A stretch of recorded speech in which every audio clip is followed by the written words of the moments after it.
Bien, bonsoir à tous, merci d'être tous présents, c'est un vrai plaisir. Donc on va commencer ce conseil, on ne va pas commencer le conseil, on va faire un vrai conseil avec les représentants du réseau 31 et du...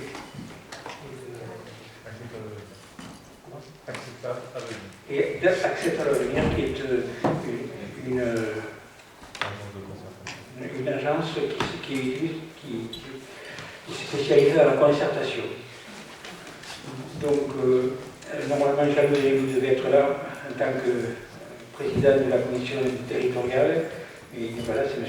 Oudard va nous dire quelques mots d'introduction et ensuite M. Verlier présentera donc la concertation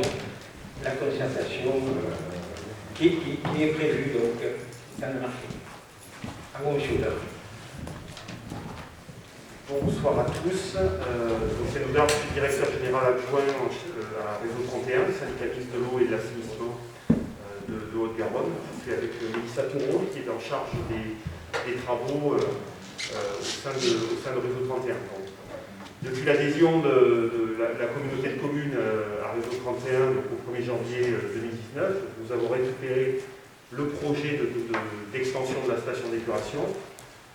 Bien sûr, nous avons continué les études qui avaient été engagées précédemment et est venu au moment finalement de déposer à la fois les dossiers réglementaires et même de finaliser techniquement le projet, s'est posé la question du devenir des bouts de station d'épuration, de la station d'épuration, et qui en fait est comme une station d'épuration intercommunale. Et donc c'est là où nous sommes posé la question sur une opportunité qui est de créer, au sein de cette station d'épuration, une unité de méthanisation. Donc ce que l'on souhaite vous présenter ce soir, c'est la démarche d'information et de recueil en fait, des avis du public, des élus du public, de toute instance qui aurait un avis à prononcer sur ce projet-là. Donc on a souhaité, c'est une démarche que nous, sans vous cacher, que nous découvrons aussi, et je pense que ça rentre dans le partage citoyen de la vie de la société. Donc nous sommes entourés d'un prestataire dont c'est le métier, et donc je vais lui laisser la parole pour présenter le projet.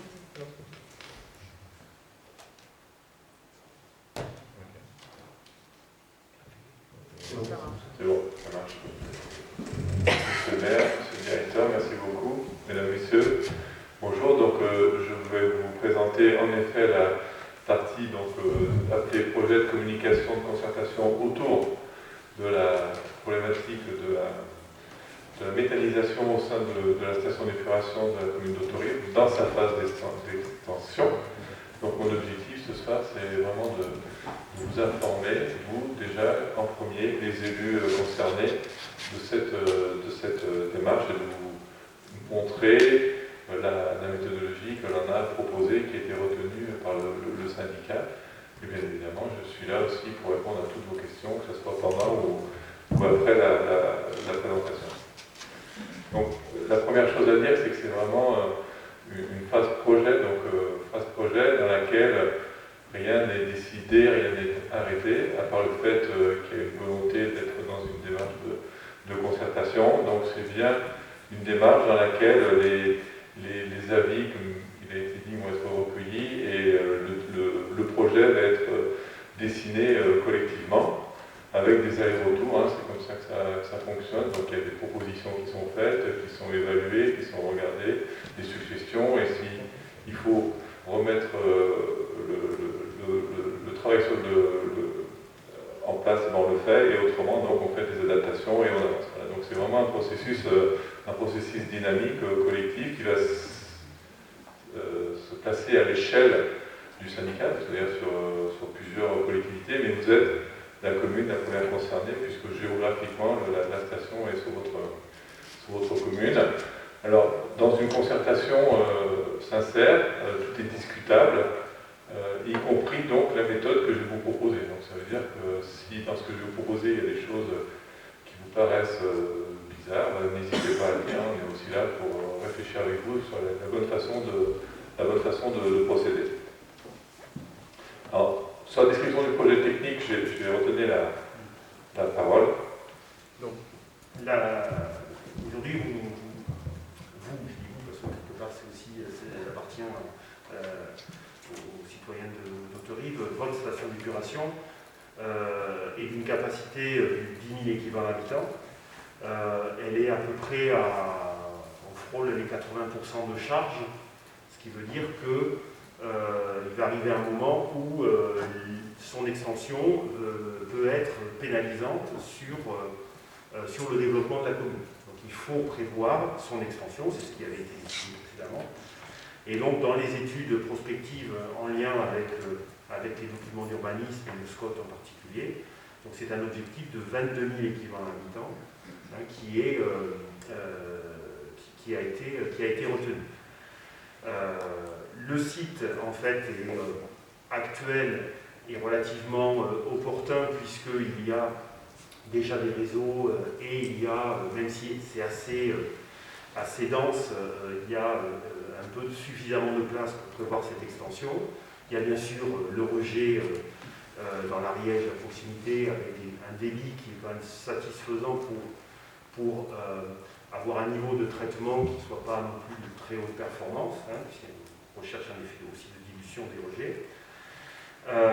Voilà, donc on est sur... et ensuite, donc, c'est une station d'épuration, comme vous le savez, qui est en fait intercommunale, qui traite déjà les eaux usées depuis Daniel, de Mauressac, de la Grace-Dieu, et bientôt de Miremont en totalité. Donc c'est un projet intercommunal. La station de la filière de traitement des eaux usées est assez classique. Là, donc, la subtilité, c'est la méthanisation. Donc le but, si vous voulez, c'est de faire fermenter les boues. Les boues, c'est de la matière organique. Ce sont des bactéries, ce sont des micro-organismes qui en fait sont développés dans la station d'épuration.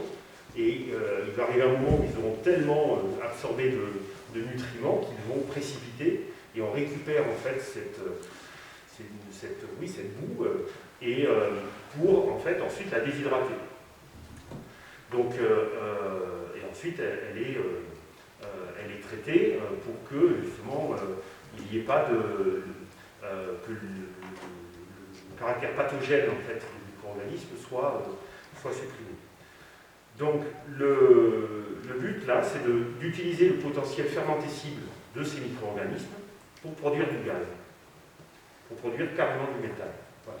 Donc c'est une filière qui est tout à fait maîtrisée. Il y en a, alors à cette taille-là, on est un peu à la limite, mais voilà, il y a des villes comme Albi, comme Perpignan, comme Nîmes, comme voilà, dans le secteur. Il y a quelques projets également en Haute-Garonne qui permettent d'envisager cette filière de traitement. Donc là, l'avantage, c'est qu'on est également dans le traitement de ce déchet, hein, puisque les boues sont un déchet, qui aujourd'hui partait jusqu'à présent en épandage agricole. Donc là, c'est de traiter ces déchets et en plus, eh bien, de produire du biogaz. Hein, et là, c'est le cas, hein, avec ce gisement, qui permettrait en fait de produire du gaz pour 760 foyers, l'équivalent de la consommation de gaz de 760 foyers. Voilà, donc c'est un investissement que nous estimons vertueux, hein, qui permet de diminuer les nuisances, puisque l'épandage de boue avait quand même quelques difficultés à se réaliser, et ensuite de pouvoir injecter du biogaz. Et en fait, la chance aussi, c'est que le réseau de gaz passe vraiment à proximité, donc en termes d'investissement, voilà, c'est tout à fait abordable. Donc voilà, c'est une unité qui se rajoute en fait c'est un projet dans le projet. Hein. Il y a la station d'épuration et en plus de ça, il y a l'unité de méthanisation. Donc on peut bien sûr discuter de l'opportunité de l'emplacement de la station d'épuration, mais le but de la démarche, c'est surtout d'insister sur cette partie méthanisation.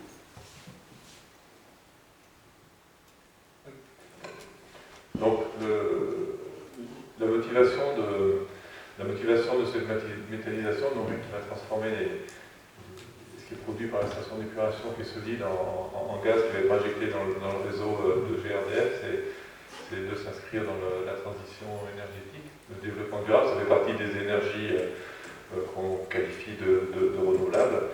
Ça permet aussi d'anticiper le développement du bassin de vie de la vallée de l'Ariège, puisque plus il y a d'habitants, plus il y a d'eau usée, donc plus il y a fabrication de ce qu'on appelle le CEBU, hein, qui sont quelque chose qui ne sont pas forcément faciles à gérer. Voilà, la méthanisation, ça permet aussi de gérer cette problématique et donc d'apporter une solution pérenne en matière de gestion de boue et de graisse d'épuration. Voilà, donc c'est un peu le gagnant-gagnant, c'est-à-dire que dans une station d'épuration, avec les eaux usées, il y a le problème des boues. L'eau est clarifiée par votre milieu naturel, mais les boues restent dans la station. Il faut en faire quelque chose et la méthanisation, donc c'est de stabiliser ces boues et d'en faire du gaz qui va être injecté dans le réseau GRDF.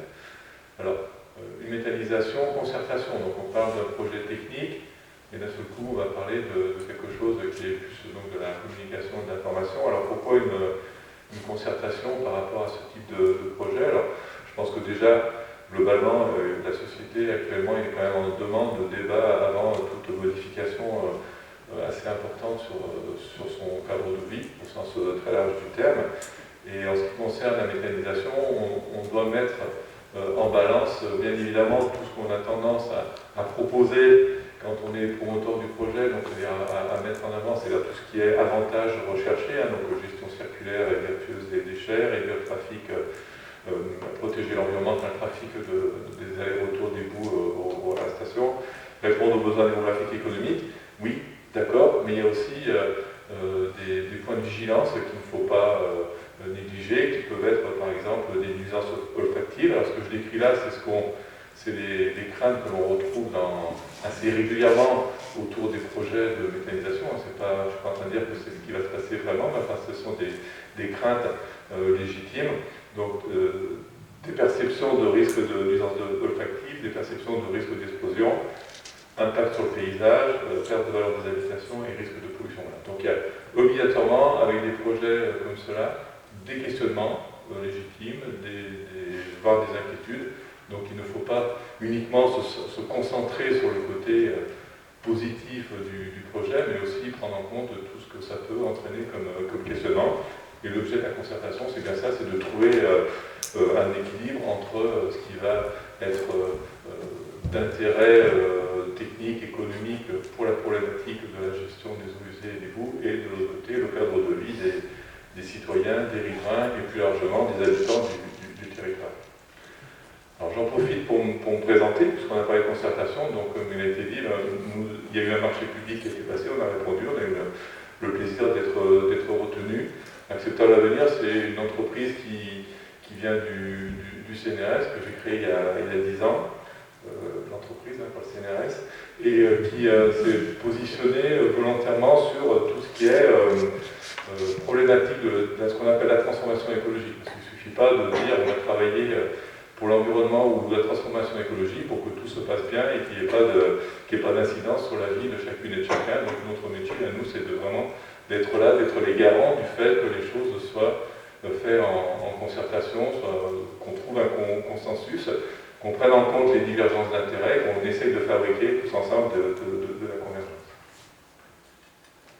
Donc le calendrier, vous voyez que c'est un projet, alors là je reviens sur à la fois l'extension de la station d'épuration et la méthanisation. Donc vous avez compris qu'il y a deux objets en même temps, il y a l'agrandissement de la station d'épuration et l'installation de cette méthanisation.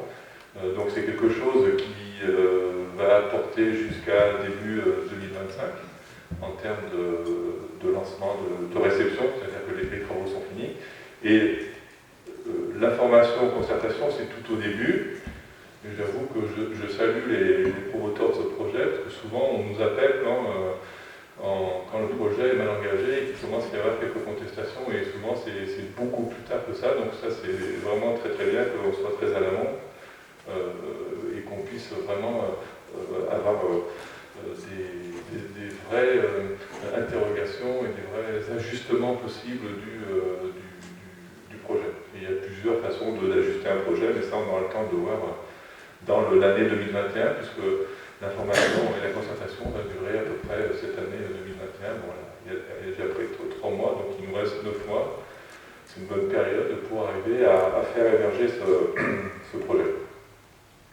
Donc, en termes d'action, on a 3 grandes phases. Quand on retombe sur des choses un petit peu plus techniques, on va ce qu'on appelle un diagnostic. Donc, on va prendre connaissance des territoires, on va prendre connaissance de ce qui se passe sur les communes, on va prendre connaissance de ce que représente la problématique des eaux usées, de la méthanisation pour les riverains. Il y aura une phase d'information, de communication un peu plus large en public, et puis une phase dite de concertation. En sachant que ces phases sont présentées d'une façon continue, mais en fin de compte, elles vont être plus ou moins en parallèle, puisque les choses ne sont pas forcément dissociables facilement. Donc il y a une équipe projet qui s'occupe de ça. Bien sûr, on n'est pas tout seul. Il y a l'élu référent qui est monsieur Rémy, qui est aussi le président de la commission territoriale 11. Il y a Nicolas Baudet, qui est le directeur territorial de Réseau 31, Mélissa, souvent. Voilà. Vous aurez souvent affaire à elle, donc je m'écarte, vous la voyez bien. Le cabinet Aragon qui fait la maîtrise d'œuvre, et puis donc nous, Acceptable Avenir, qui sommes chargés de travailler sur la dimension information-concertation. Le diagnostic, c'est quoi? Donc c'est Julie Moup, c'est vraiment que nous, on prenne connaissance du territoire. Alors, prendre connaissance du territoire, ça veut dire quoi? Ça veut dire de comprendre quels sont les enjeux de ce territoire, et aussi quelles sont les parties prenantes qui vont interagir, quelles sont les perceptions, parce que dans ces problématiques, il y a des choses qui sont factuelles. Les perceptions, c'est de l'information qui arrive, et chacun d'entre nous, on analyse une information avec notre culture, notre éducation, donc chacun a une interprétation différente, donc il faut qu'on soit aussi à l'écoute de ces perceptions avant d'ouvrir le débat. Donc, dans notre démarche, nous aurons donc des enquêtes, des interviews auprès des élus que vous êtes. Je l'ai dit hier à la communauté commune, je le redis ici, s'il y a des volontaires, n'hésitez pas à vous faire connaître. On a besoin de gens avec qui échanger pour avoir un peu mieux de connaissance de votre territoire. Des enquêtes téléphoniques auprès de la population pour essayer, alors on ne fait pas de sondage, c'est juste d'une manière qualitative d'essayer de comprendre comment est perçue justement cette problématique. Notre positionnement à nous, c'est qu'une concertation, c'est avant tout la richesse d'un débat, et ce n'est pas des sondages, c'est pas tout à fait la même chose. Donc on est toujours à la recherche du maximum d'idées, même si elles sont divergentes, peu importe, au contraire, même plus il y a de diversité, mieux c'est, dans un premier temps, et après on va essayer de fabriquer de la convergence. Donc des interviews, des des enquêtes téléphoniques. Et ensuite, on a un positionnement aussi particulier, c'est qu'on essaye toujours de ramener cette information qui est quand même des perceptions, donc des choses ressenties qui ne sont pas forcément toujours très matérielles. On essaie de les ramener dans des outils que connaissent bien les ingénieurs, que sont des matrices. Donc c'est pour ça que vous avez des petites gommettes rouges, vertes, rouges, oranges, pardon, qui apparaissent avec un radar. Donc c'est une sorte d'interface entre des diagnostics, des interviews, des expressions de personnes, et puis des gens qui pilotent un projet technique. Donc on essaye de trouver quelque chose qui permette que les deux mondes puissent se parler d'une façon la plus dynamique que possible. Voilà.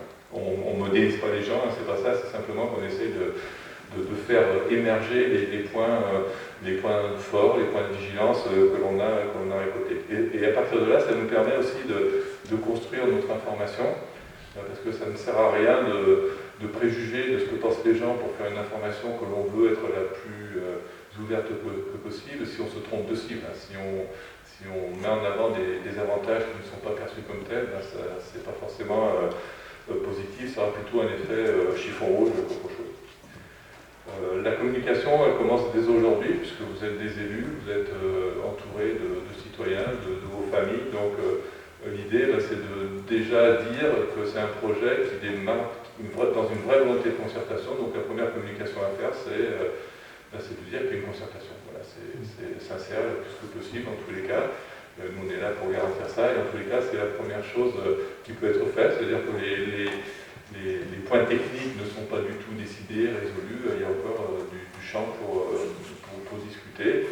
Et je montre une photo d'iceberg parce qu'en fin de compte, on a toujours tendance dans un projet technique à se focaliser sur ce que l'on voit, c'est-à-dire les dimensions techniques. Donc pour nous, c'est la pointe émergée de l'iceberg, et on sait très bien qu'un projet, il a aussi toute son importance dans sa relation avec le territoire et ce qu'on appelle le portage, qui n'est pas juste un portage juridique, qui est aussi la façon dont il va y avoir une sorte de synergie qui va se créer autour d'un projet. Bon, ça, c'est des choses qu'on a fait avec des sociologues de Toulouse, mais c'est très important parce que on a toujours tous tendance à se focaliser sur la dimension émergée, technique, alors qu'il y a vraiment des choses très, très importantes à faire dans les autres dimensions. Donc de l'information qui peut être aussi, n'oublions pas les institutions, hein, il y a un conseil départemental, il y a une région qui est de la méthanisation, il y a l'agence de l'eau, il y a l'État, donc ils seront tenus à informer les élus que vous êtes, mais aussi les élus de la communauté de communes, les élus du syndicat, donc ils sont déjà au courant, mais enfin il faut toujours être dans une information en continu et un dialogue en continu, hein, parce que c'est pas juste d'informer, c'est aussi de dialoguer. Et le public avec une volonté d'impliquer le plus possible les citoyens dans cette démarche, ce qui n'est pas toujours facile, hein, parce que là, surtout avec la période actuelle. Alors, c'est quoi les points de vigilance dans une concertation? C'est que pour que ça fonctionne bien, une concertation, hein, que ce ne soit pas juste un nuage de fumée, pour que ce soit quelque chose qui pèse dans une conduite de projet, il faut qu'il y ait de la confiance qui se crée entre le porteur de projet et les parties prenantes.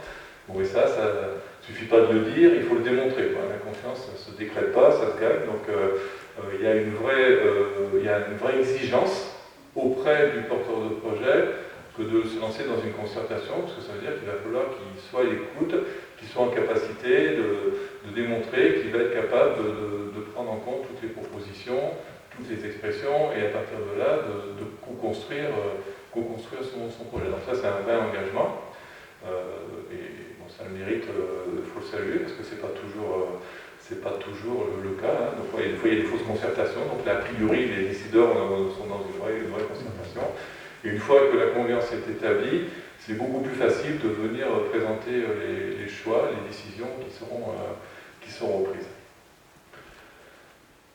Bon, je vous montre un truc bizarre, là, c'est un triangle avec des bulles, c'est juste des outils qu'on a développés. Le gros avantage de ça, c'est que dans la concertation, ce qui souvent pêche, c'est que plus il y a de monde, plus on a de la difficulté à faire des restitutions qui respectent la parole de chacune et de chacun. C'est-à-dire qu'on peut faire des réunions de concertation et il y a une synthèse, et dès qu'il y a une synthèse, c'est là que les problèmes commencent, parce que en fonction de qui écrit la synthèse, et de façon complètement inconsciente, on peut éliminer des expressions et on peut éliminer des paroles, et donc ça crée des frustrations, et surtout ça réduit le débat. Donc nous on a essayé de trouver des dispositifs qui permettent que chacun voit toujours sa parole, ses propositions dans le processus, et on est capable à la fin de présenter 70-80 propositions qui seront classées, organisées avec la participation des gens, mais au moins c'est transparent, on ouvre le moteur, on ouvre le capot, tout est transparent et chacun retrouve ce qu'il a proposé.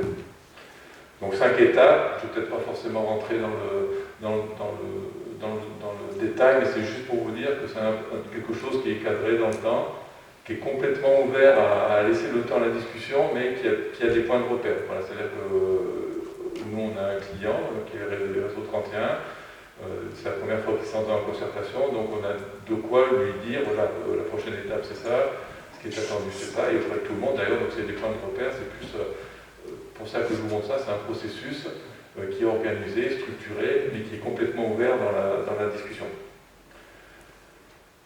Alors, adaptation au contexte sanitaire, on ne peut pas faire fi de ça. Donc, souvent, un des outils qui est utilisé dans la concertation, ce sont les réunions publiques. Alors, bon, c'est plus possible. Alors, on s'est adapté. Donc, nous, on a remplacé ça parce qu'on appelle des permanences un peu plus dynamiques. Donc, permanence guidée interactive, ça veut dire quoi? C'est qu'on prend une salle assez grande, on expose de l'information et en même temps, donc, on questionne les gens qui viennent, et donc on fait le dialogue comme celui-ci. Alors c'est sûr que ça ne remplace pas un débat dans une réunion publique, mais en tous les cas, nous, notre engagement, c'est de toujours rendre transparent et traçable tout ce qui a été dit et tout ce qui a été proposé. Donc on a un cahier, et dedans on note tout, alors un cahier soit physique, papier, soit virtuel. Dans tous les cas, tout est tracé, et on préserve l'anonymat des personnes qui s'expriment, parce que c'est aussi une condition pour que les choses puissent être faites. On est toujours, nous, à la recherche de la bonne idée, et pas forcément surtout pas du rapport de force. Et les points d'attention, pour finir, donc il y a 3 phases. Alors j'ai retenu quelques points par phase.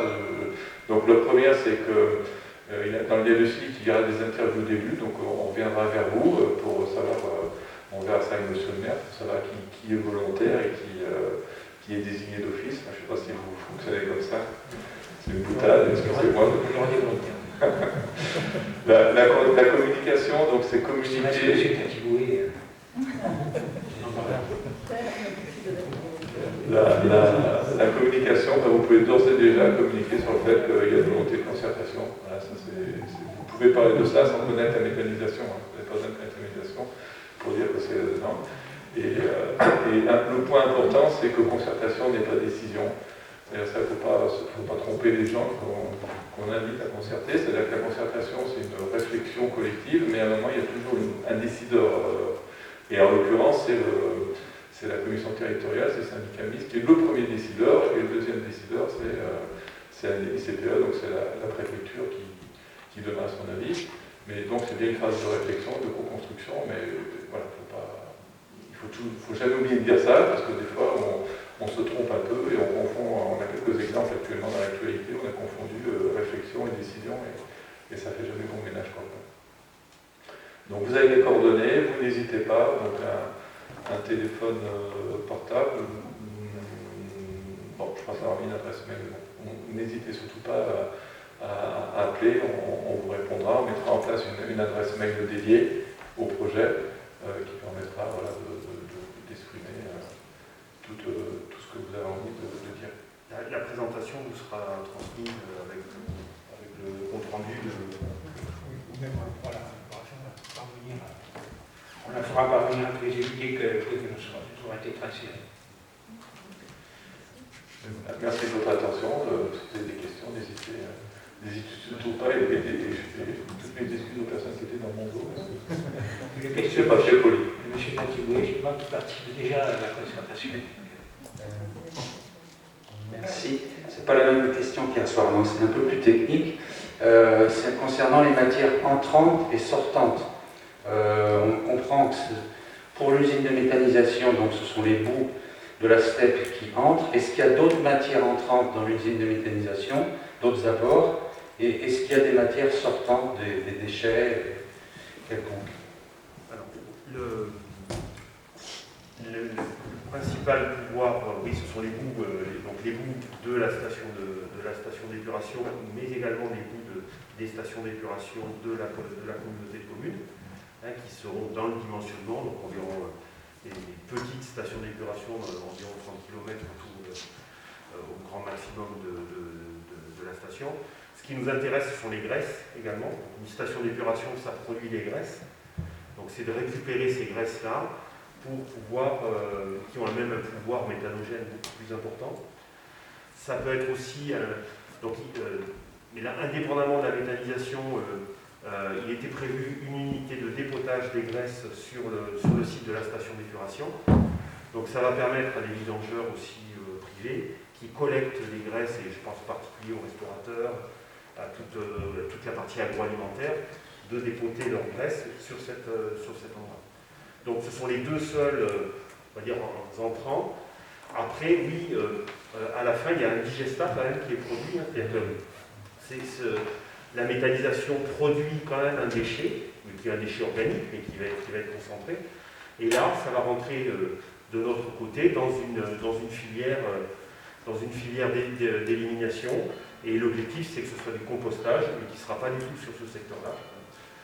C'est qu'on a quelques projets de compostage qui vont permettre de les évacuer. Donc aujourd'hui, nous, c'est un prestataire qui est en charge, c'est le cas aujourd'hui. Aujourd'hui, la station d'épuration, on a arrêté l'épandage agricole. Vous avez dû le sentir. Donc on a arrêté l'épandage agricole, un peu subi à cause du Covid, mais puisqu'on n'a plus l'autorisation de l'épandre. Et donc c'est un prestataire qui déshydrate et transporte et composte les boues et les épand sur un plan d'épandage privé. Donc il n'y a plus de gestion de boue finalement locale. Bien, sur la concertation, vous avez des remarques, M. Gallet? Oui. Oui.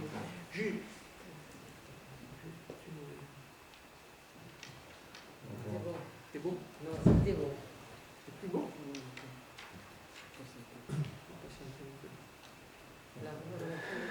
Oui, juste une petite question au SMEA. La première, donc, c'est de savoir si on pourrait avoir le cahier des charges qui a été posé pour désigner un bureau d'études de concertation.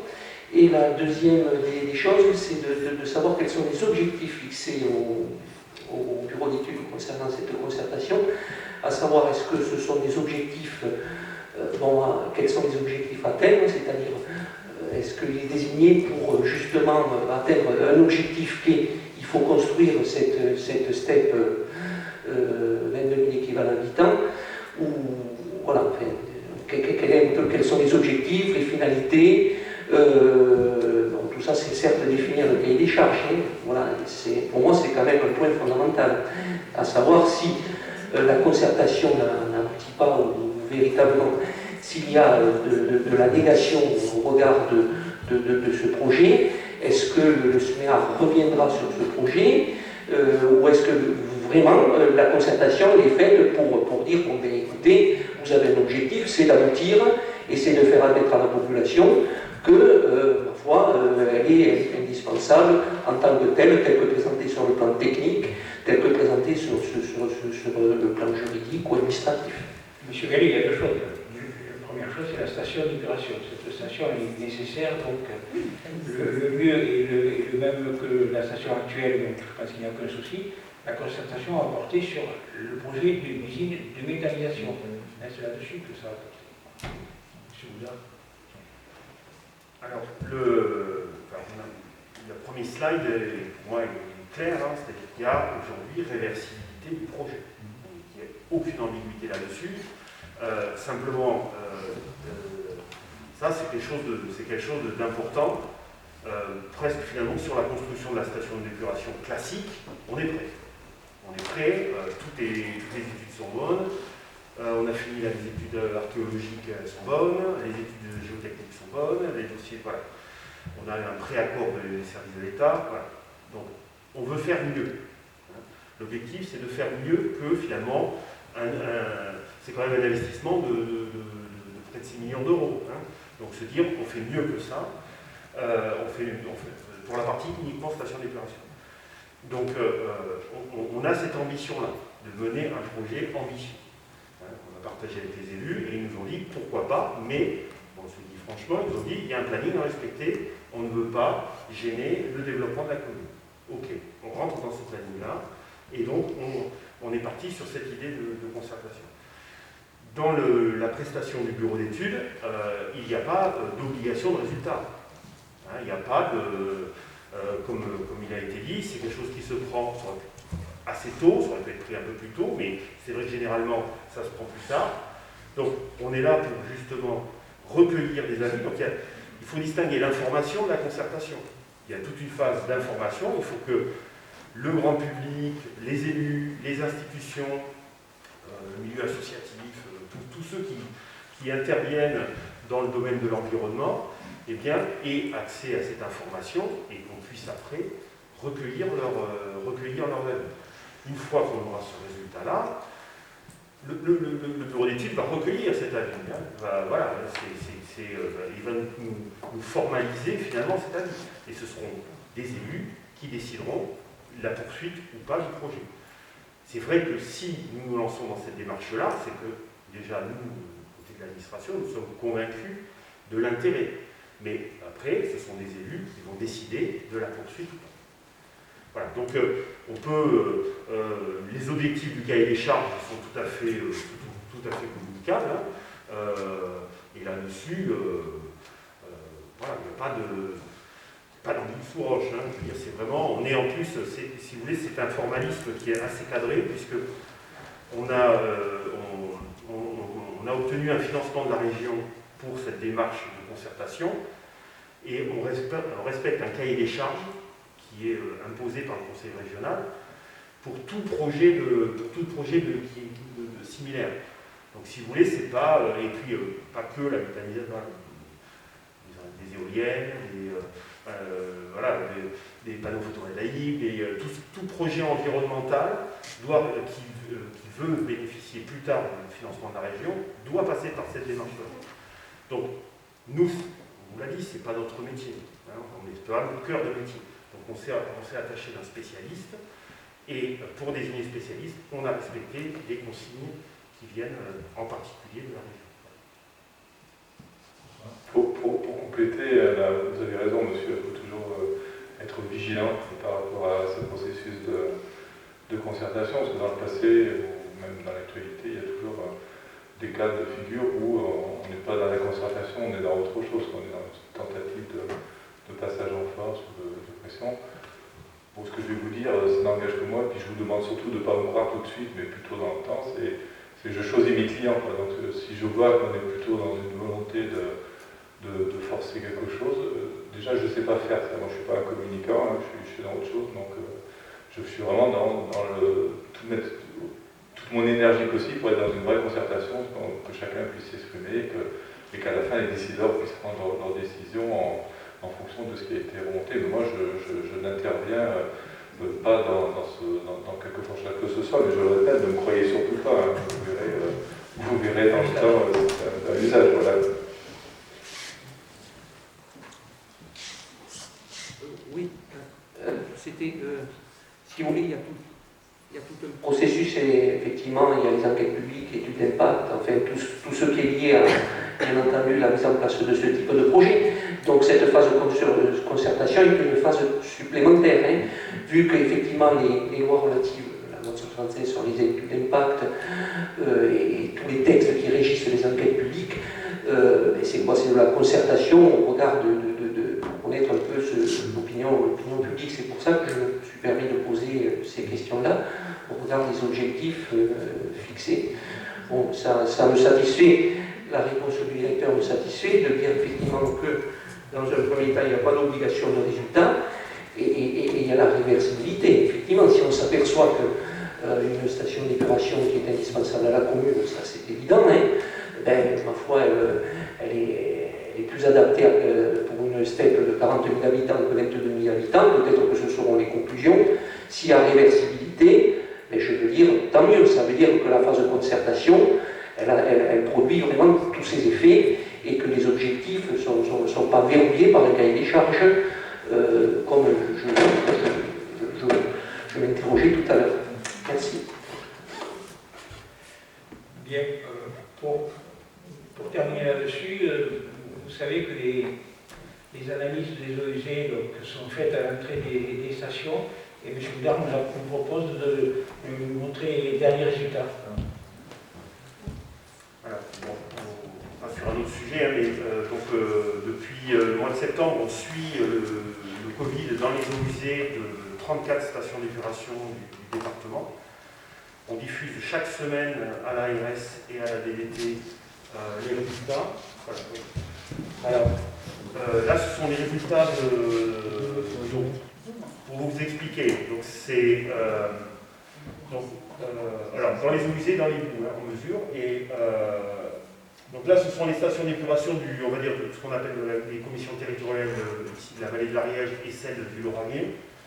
Il faut le lire, le tableau, il faut le lire à l'envers. En fait, ce sont des cycles d'amplification, c'est-à-dire que plus la valeur est faible, plus la charge virale est importante.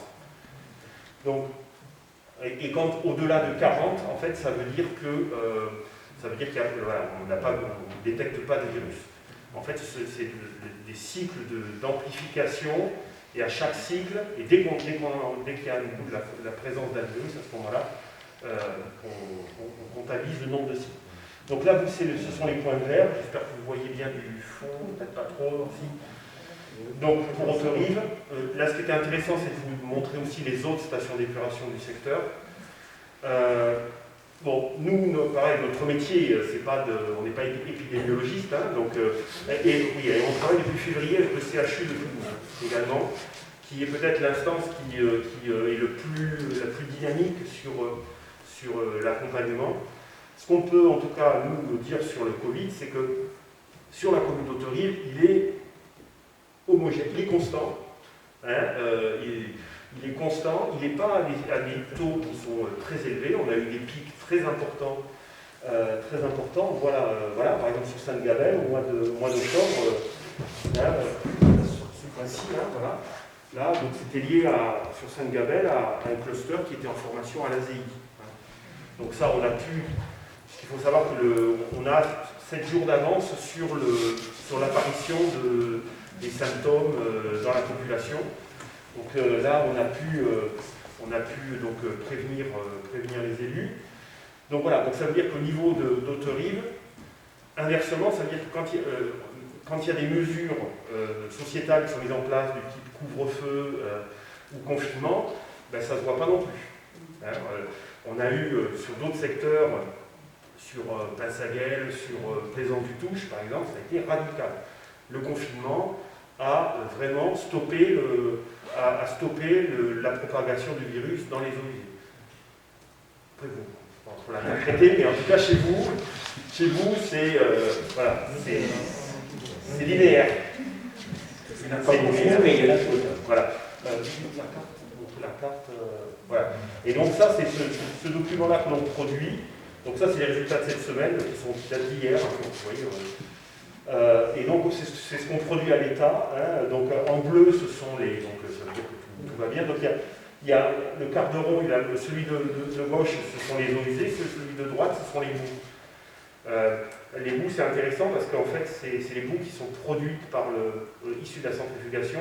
Donc il y a le temps de séjour hydraulique dans la station d'épuration. Donc c'est finalement ce qui est arrivé dans la station entre 20 et 25 jours plus tôt. Voilà, donc on voit qu'il y a plus sévère que nous là, cette semaine, en particulier la barque Pinsaguel, que vous finalement vous avez un niveau modérément moyen, on va dire, hein, en termes de charge virale. Voilà, donc ce sont ces informations qu'on diffuse toutes les semaines. Au service de l'État et aux élus. Aux élus, quand il est demain. Pour l'instant. Alors,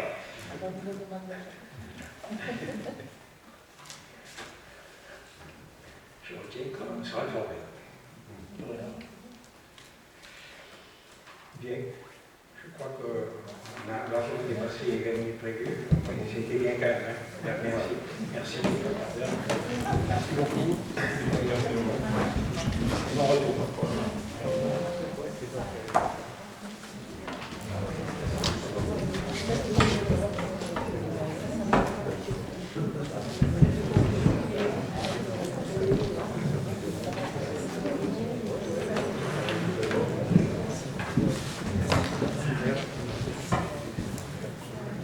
On va commencer le conseil par l'appel des élus. Marvani présent, Gérard Mathieu, Ornella Martine, Sava Mohamed, présent, Cavalier Rigaud, Patricia, Castro Patrick, présent, Blagois Martine, Pat Monique, Elias Manuel, présent, Gal Gabriel, Galie Villiers, Galie Gisèle, Cava Chantal, Laure Cathy, présente, Souris Younes, présent. Assaki et Joël, présent. Mélina Ali, Mélina Eric, présent. Paul-Dieu Philippe, présent. Radia Nathalie, présent. Robert Philippe, présent. Saint Gérard, présent. Capin Patrice, présent. Louis Pascal, présent. Elsa Daniel, présent. Terrier Marie, présent. Voisin Nadia, présent. Campbell Louis, présent.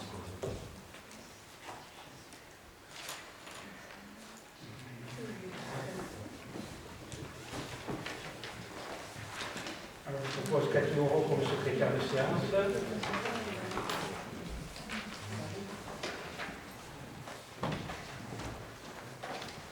Les décisions d'abord. La première concerne le marché de travaux relatifs aux conduits d'alimentation non potable. Le marché de travaux relatifs aux conduits d'alimentation non potable avec l'entreprise TPM, 6 avenue du Petit Carré de la Brunière, pour un montant de 403 713,2 € hors taxe, soit 484 455,74 € TTC. Cette dépense sera prévue au budget de l'eau 2021. C'était donc le marché qui avait été passé donc, avec cette entreprise et la commission d'appel d'offres a donné, enfin la commission n'a pas donné son avis là-dessus.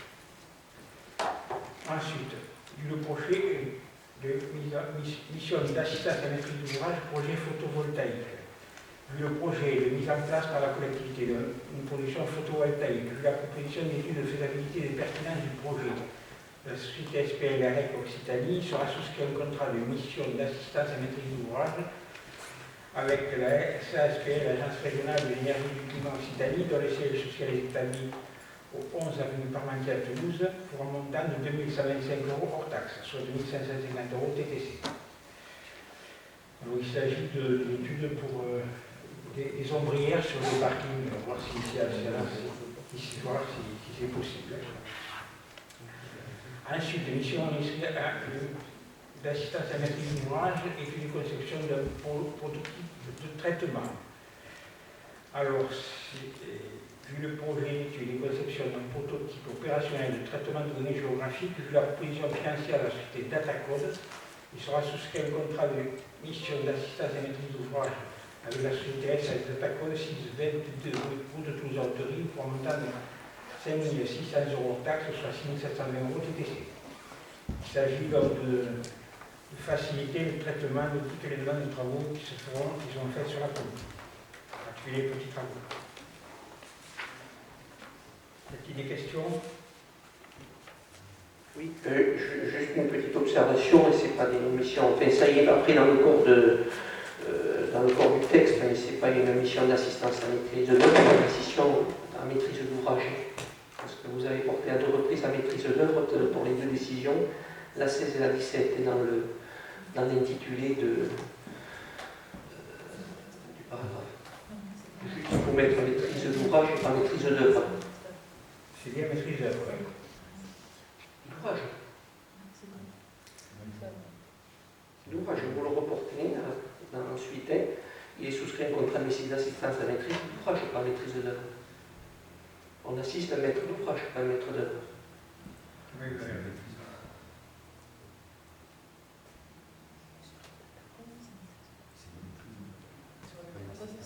pour Datacode, c'est une mission de maîtrise d'œuvre en fait. C'est pas l'assistant de la maîtrise d'ouvrage, c'est une mission de maîtrise d'œuvre.